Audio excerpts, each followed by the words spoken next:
I invited 5 Eternal Return players to see if their opinions of the game line up with each other, as well as you guys, my subscribers. What's poppin' everyone, it's your boy Levi, and this is Do All Eternal Return Players Think the Same? Let's meet the players. ER is important to me because I guess it was the game that I got good at making videos. And I'm kind of in a weird spot now because I had a lot of fun making videos in like the solos era. So now I'm just kind of trying to find something that scratches the same itch that lets me have fun making videos. Adritoma, you were kind of one of the biggest factors as to why I got into this game because your videos spoke so much to me. This is so cool that I get to kind of talk to you in a sense. And I really, really hope you come back, and I look really forward to seeing what you can make. That's very kind. I still love it. It's just, yeah, I don't know. I want to come back. I just got to be inspired to make something fun. I was a filthy League player for 12 years, and I really love League, and I needed something to scratch the itch, and I did a Google search one day, and Eternal Return kind of randomly popped up. I immediately fell in love with it, but I was not in a point in my life where I could dedicate a lot of time to video games. So coming back to it again, I had those same like strong feelings for it. I'm a variety streamer, so like I will stream like a variety of games. But Eternal Return is like one of the mainstay games that I always come back. I always return to play it. So like generally I will be playing it like every week. My streaming definitely took off from Eternal Return. When I was doing Arknights and gacha games, I was still doing like relatively fine, and maybe if I continued on that side, like I still would have been okay. I did a swap over Eternal Return. I just fell in love with the game, and yeah, it's definitely been a big part of my content creation. It's like the only content creation I've been doing now. I'm probably the most deviant from the rest of you because I don't really see myself as a content creator. I just streamed Eternal Return because no one was streaming at the time, back when like I started. And I've only really kept it up because like people want to see like what characters I'm playing, but it's not something I like care too much about. I mostly just stream to show off like what people are interested in and like show off like what new tech I might have found. Is Sua still the most broken character in Eternal Return? Why would I even stand on this, honestly? Because like her kid's really versatile, obviously, compared to like other characters. 3, 2, 1. Sua's kit is probably the most flexible, but flexibility doesn't mean overpowered. There is a reason why, you know, Sua hasn't really been at the very top. If you guys ever watch like the Korean ERM tournaments or the ERCS tournaments, Sua doesn't usually get banned. There are usually, you know, 1 to 2 players that do end up playing her. She is a really good character, but she's never been in that OP broken tier. I think there is a fundamental issue with this game and how heal reduction works. Because every character that has healing in their kit is overperforming minus Charlotte. All these characters should have a low win rate because they face blood heal reduction in late game. They don't face that early game. I think that Sua just has a really solid kit, and that makes it really hard to balance. And on top of it, like healing definitely, like self-healing especially, feels really, really oppressive right now. So I can kind of agree with like that being a big issue. Giftable CC immunity breaking characters kit is another issue. Nathapon doesn't work if you have a Sua on the enemy team. Everything in his kit can be turned off. And it's also instantly. Yeah, I don't know if you've seen like a Yon get his like knee combo going and he tries to go for his kick and Sua CC immunes it and then he can't like knock you into a wall, so he loses like insane amounts of damage and he doesn't get a CC lock, which means the enemy can just like flash out. I feel like a lot of characters at 1.0 got their kits like extremely peeled back. Like Adriana took a bullet to the back of the head, but Sua remains untouched, which was very cool. I guess something might have changed, but I don't think it made any difference. It's still a pain in the ass to play against. There's a notable difference in Eternal Return community toxicity since when you first started playing and now. 3, 2, 1. Well, I started playing when 11 came out, so that's like 2.5 years ago, 3 years ago. It was in the solos era. And although there was stuff like teaming and that kind of fun stuff going around in Discord servers, I feel like I cannot watch a Eternal Return Twitch stream without that streamer complaining about their teammates. It's kind of unbearable. I don't really agree with that. It's a competitive team-based game. You're going to be talking about like what's going on with your team. Like just vocalizing it on your own stream. If they don't come to it, like you're not really doing anything just so long as you're not being overly aggressive. I don't think it's like just voicing grievances. Like if they were like, oh, this person didn't contribute enough, like that's fine. But there's like a whole like culture around like, oh, I got a low roll, like this person is ass. Like I have people that I'm talking to, just they don't want to play because they'll get some type of streamer or someone in a Discord server talking about how shit they are. And Personally, I do find the game to have become a little bit more toxic than what it used to be. Now I do get like occasionally some people who will just like flame for anything. And like I used to play League of Legends, which is way worse. So like for me it's not a problem, it doesn't bother me, but I do pick up on it. I can see that. I think this is also a matchmaking issue where it feels like though we're all in the same game, it does not feel like we're anywhere near each other in terms of skill level or communication. Like, it is very easy to find team members who do not communicate anything and then will just, like, go off. Like, I've had players who will not ping, not communicate, not do anything with their team members, and the only thing they'll say is some toxic, like, douchebaggery. I think that's the big thing. People being able to talk to you. But in terms of, like, win trading and in terms of teaming, obviously it's been a lot less because you can't really team and win trade in like a 3v3 format. It's pretty rare when someone would just go into red and head explode, at least for my experience. I know for other people it's a little different because a lot of people can mental boom. You're basically held hostage. Obviously, I'm like the newest person here. I started playing in February, so like I don't have the high elo issues because I'm just not there yet. I think I've also been very fortunate where like I've been able to build a little bit of a community where like we try to promote a lot of positivity.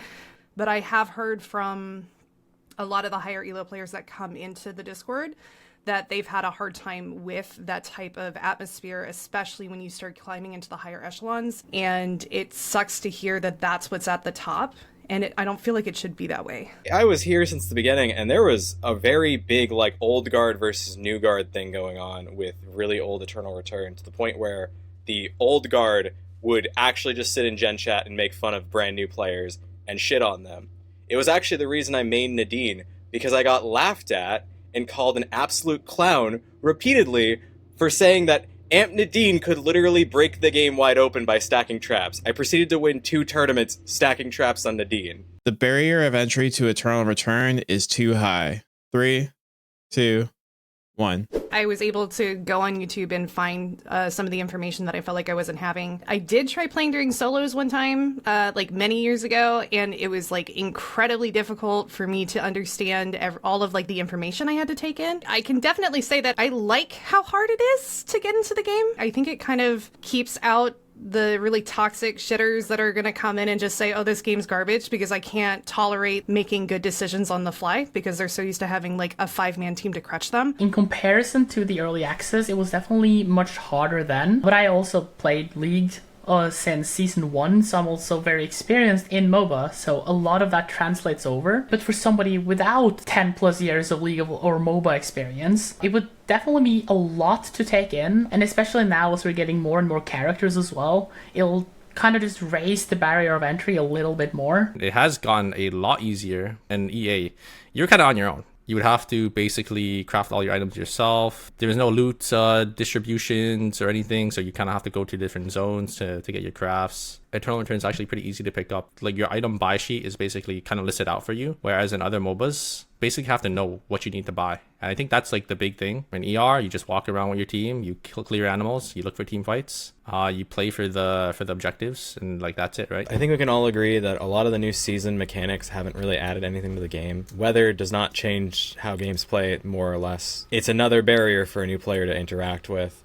And there's so many of these things that have been added to the game over time that don't really impact high-level play in any meaningful way, but they don't really add like any sort of nuance either. I'm in the middle because obviously it's not a good look if there has to be a million Discord servers or you have to go watch YouTube videos to learn how to play a game. Their tutorial has always been pretty bad, even when they revamped it. Like, a lot of the stuff that they're doing to make the game simpler, at least in the past, have been stuff like simplifying crafting, and I wish they'd focus on making a bit better tutorial and explaining the game rather than changing the game, because I feel like the simpler they make it, the more you lose what was special about the game. They've already done a lot of simplification, so can you point to something that you feel like has been lost in the first round of simplifications that happened in 1.0. A bit with the crafting, right? Like, I think it was very exciting to just like have all these ingredients and stuff in your inventory that you could make like all these different food recipes, or even with traps, and they're condensing it more and more. And I think that's better for like the casual player, sure.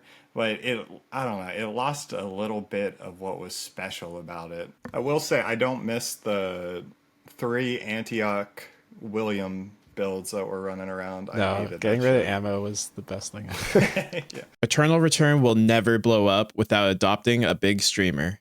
3, 2, 1. This is probably what I feel strongest about. For those who don't know, my day job is like digital marketing, so it's pretty tangentially related. In the video game space, especially Eternal Return, everyone is hopeful like, oh, some big streamer is going to play this game and it's going to blow up. You need to have people that are already playing the game, and you need to work on that traditional advertising piece before you get the big streamers into it, because they're not going to play it if there's no viewers to be had in the game. When I watched the last dev stream, they mentioned like, oh, if you guys have any ideas on marketing, let us know.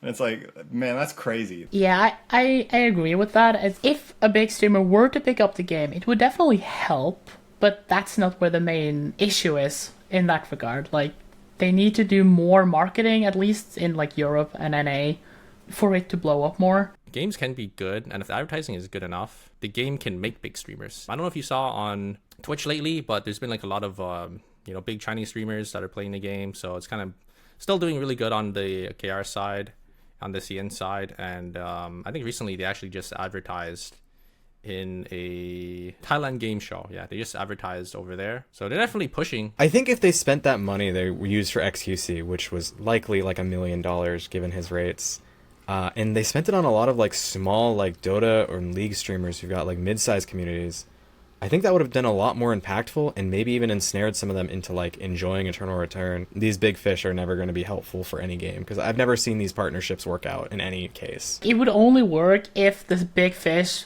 just really liked the game and continued to play it even afterwards. Trump SC, I believe is his YouTube title. Like, he doesn't play MOBAs, but I've never seen him talk about Eternal Return in any, like, passing, even though I've asked him about it on stream. Trump was probably the biggest streamer that ever touched Black Survival, and despite that, like, loyalty that he had, because he uploaded dozens and dozens of videos on this game that's, like, completely obscure. Like, most people have never even seen the original Eternal Return, like Black Survival rather. And it sucks that, like, rather than going after these, like, people have shown loyalty and, like, have shown big interest in the game and, like, really trying to, like, put a spotlight on them, they go after these XQCs, like your dude bro streamers, for lack of a better word. Adding a new gimmick each season keeps the game refreshing. 3, 2, 1. I definitely think that it's gotten to the point where maybe they're focusing too much on adding too many things to it. They added Lumi, and I don't know why they added the cubes. Like, I remember being like, oh, I'm going to be really excited about it in my video, but, like, in reality, I don't know how impactful they'll actually be. And, like, I just, they were pretty mid for me, so I didn't really love them. Every time I listen to a dev stream and they're like, oh, we're going to add in, like, flying in from the sky. And it's like, this, like, feels like cheap Fortnite gimmick. I don't want to see that in this game. This game is cool enough on its own that I would rather they fix, like, some of the other issues first versus, like, moving in new features constantly. If you guys did play in Season 3, where they did not add anything at all, the game had the biggest fall off, I think, in the entirety of Eternal Return, where we were at 11k players in Season 2, about 10 to 11k players. They didn't really do anything in Season 3. They just added a couple of quality of life features, because there was like the down period where they said they're going to do like one every 2 seasons, but I think they realized that, you know, to keep the game fresh and to kind of keep the players coming back and more engaged, they need to kind of add, you know, these new things every season. You can start being somewhat repetitive. Even though it's a competitive game, new stuff happens in every game. It's never exactly the same, but if they have like well thought out changes, obviously, then it can be a positive thing. Yeah, you have to add something every season to retain your player base. But I think we can agree, like, especially this season, some of the features are pretty boring, like the cubes. I think like the island is such a cool and unique thing about the game. You're not just stuck on Summoner's Rift, you know. I wish they would even like kind of how Fortnite did and just change areas like every season. You don't need a full new map. Like maybe like Forest becomes something else. You don't even have to redo the looting, man. Just like kind of give it a redesign. Kind of on the polar opposite end, actually. The new mechanics will eventually be good, but the problem they have is there's a lack of testing, and they always feel bad to start with. Augs were god awful for so long. Tac skills were so awful for so long. It took a long time before they got to an acceptable rate. I hate Lumi at this point because so much of the game is like, oh, free respawns. I don't think the rest of what he adds to the game is particularly interesting. Cubes might as well not exist. They're insanely like distorting on the outcome of a fight, but you don't. It's so hard to tell someone even has a cube in the first place. It's not like Wick buff, and that makes it really difficult for me to get hyped about like a new season mechanic. Solos can return without reworking the characters. 3, 2, 1. I mean, just pretty simply put, they had to rework a lot of characters to go into squads, and they've designed characters like Alonzo and Garnet, which don't really have any sort of counterplay or interactivity if you are fighting them solo. There's also a lot of mages that if you don't have a team behind you, they could just run away behind forever. Yeah, I agree with essentially all of that. Also, you have characters like Charlotte, who, what would you do solo as a Charlotte? Like, she might as well not exist in a solo mode. You could bring it back as a for fun mode, and I'd have fun playing that. Like, they're already useless ass characters in the before 1.0, so I had fun playing Priya in solos, and that was definitely not a competitive pick. That is true. For a for fun mode, it would definitely be fine, just add it as is. I mean, I would probably play it too. Like, I don't think solos would ever be able to be balanced, and the meta would be solved. And once the meta gets solved in a solos mode, it's just going to be unfun. There's a lot of characters that just run straight at you, and they would be insanely unfun to play against in solos. I think we'd have an issue where the characters that are strong have no counterplay and just like do nothing, head empty, and run at you. You're going to play into like a Suwa, you're going to play into a Tsubame, you're going to play into all these really strong 1v1 characters, and it's just going to be impossible for you to play the game. I'd still play it. Yeah, I just remember playing Nathapon and Jackie's running at me constantly during solos, so it felt bad. I remember it, but I miss it too. Oh, Nath was cool though. I remember there was a Korean player who would just like use like the little cars and buses and stuff and kite them around that all day, and that was fun to watch. You say that, but as someone who made Nathapon a long time, there were fights where you hit every single spell and lost anyway. Hey, I'm sure you did, but this guy was different. This guy was crazy. There were unwinnable matchups, dude. It didn't matter what you did. Also, that was months after, to be fair. This guy was built different. Eternal Return is headed in the right direction. 3, 2, 1. Oh wow, a lot of people don't like Nimble Neuron's direction. I think a lot of people give Nimble Neuron stuff for balancing. I don't know if that's going to be a question later. They're, kind of on top of their game. They look at the stats. They're able to, hit the right characters at the right times. And, give a little love, to some of those characters on the weaker side as well. Not every feature they add is good, obviously. But hopefully they change or remove certain features. Final zone changes was huge, where teams aren't gonna get kind of congested and third party in the zone for free now. I am having a lot of fun when I play the game. I'm just on the opposite. I haven't had as much fun with the game, so I don't think it's going the right way.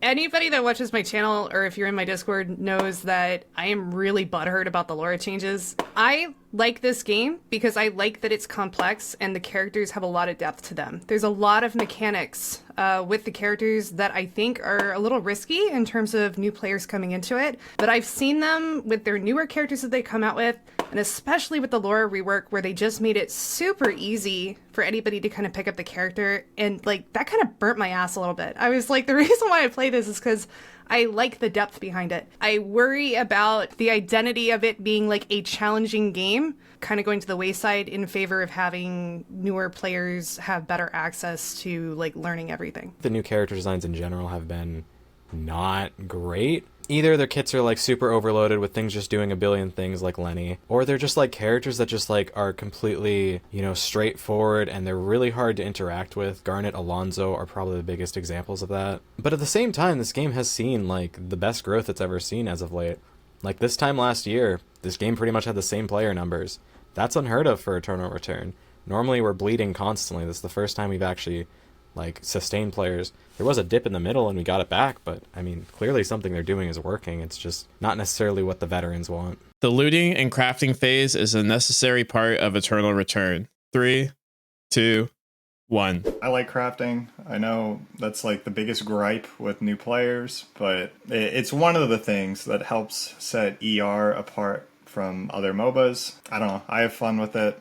I think crafting's cool swag. Yeah, I don't strongly agree, just because it's pretty easy to get full build for everyone, but it is also a MOBA, and it has to have that Battle Royale element into the game, so you can't just spawn in with full items. I think food is the main thing, and SP drinks, and you could also, you know, look for those early game kills if you do group up with your team early. I feel like you could remove crafting without removing really anything important to this game at this point. And we've got this like major like 3-minute period at the start of the game that doesn't really do anything beyond just like you AFK farm, you maybe find a stray kill. Nah, that's just cool though. Like you're crafting and you get an emote to other people crafting next to you, and I like that. If they got rid of crafting, I'd actually be really sad. I really like the crafting part of the game. Just like Adri said, like walking around and emoting and saying hi, and like, yeah, I think it's like a really charming part of the game. And it like, that was what I remembered from when I took like a few year break from the game. I was like, oh yeah, it's that one game where like you craft a whole bunch of stuff, and it was like exciting to be able to craft your own gear and to like feel like you're a part of that part of the game. Yeah, and it's fun to like optimize like that route. You have to do a little less of that nowadays, but I remember when you got like a heater route that was like a 3-4 zoner, and I like that speed run aspect. I think it's fun. If they got rid of crafting, like what would you do instead? I just feel like after hundreds of games, it feels more like busy work than actually like fun gameplay. Especially when it's like, oh man, I RNG'd a bad spawn. I guess I can't farm this game. Do you think like farming like animals feels like busy work? Dude, I farm, like, in the first day at this point, I will farm anywhere between 9 and 15 dogs, 8 chickens, 4 wolves, and, like, 3 boars and 2 bats. Every goddamn lobby. I'm frustrated anytime I don't get that, because that means my farm was interrupted. I'm not happy that I got to fight someone, I'm just losing credits now. I actually think I would like to change my answer to strongly agree.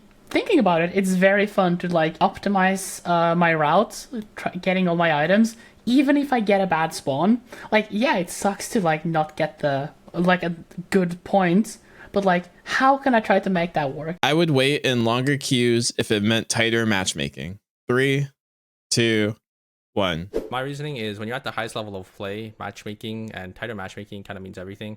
Last season, I was playing with players that basically was half my RP. It was about 5,000 RP difference between me and my teammates. And a 5,000 RP difference is like, imagine if an iron player is playing with a diamond player. That sounds ridiculous. And an iron player playing with the diamond 4 player, basically. I think most top players would agree with me that tighter matchmaking is better. Yeah, the first 3 tiers should probably actually exist rather than just being a measurement of how much playtime you have. Dota is the one I have the most experience with. Dota will drop you in like the middle and you'll fall or go up, right? Whereas Eternal Return, it puts you at the bottom and you only go up. The problem with the entry system is there's a variable amount of RP in the lobby, which I don't like. I don't like that some lobbies just are less RP than others because less kills happen, which is just less RP.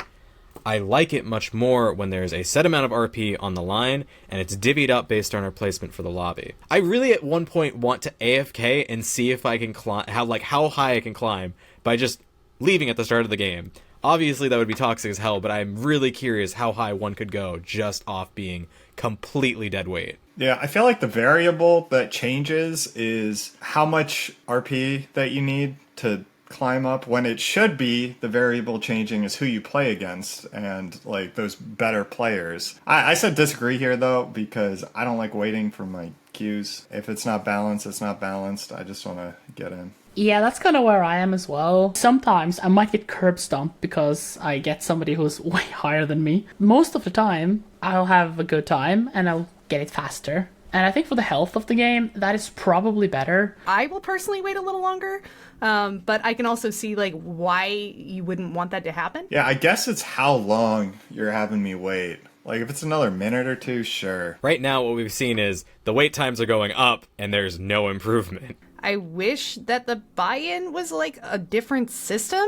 I think you can't fix it with the current RP system. Like, I think you'd have to rework the entire thing, and then I'd be willing to wait, like, double the time. I'm already waiting, like, 20 minutes to then die immediately because one of my teammates isn't grouping.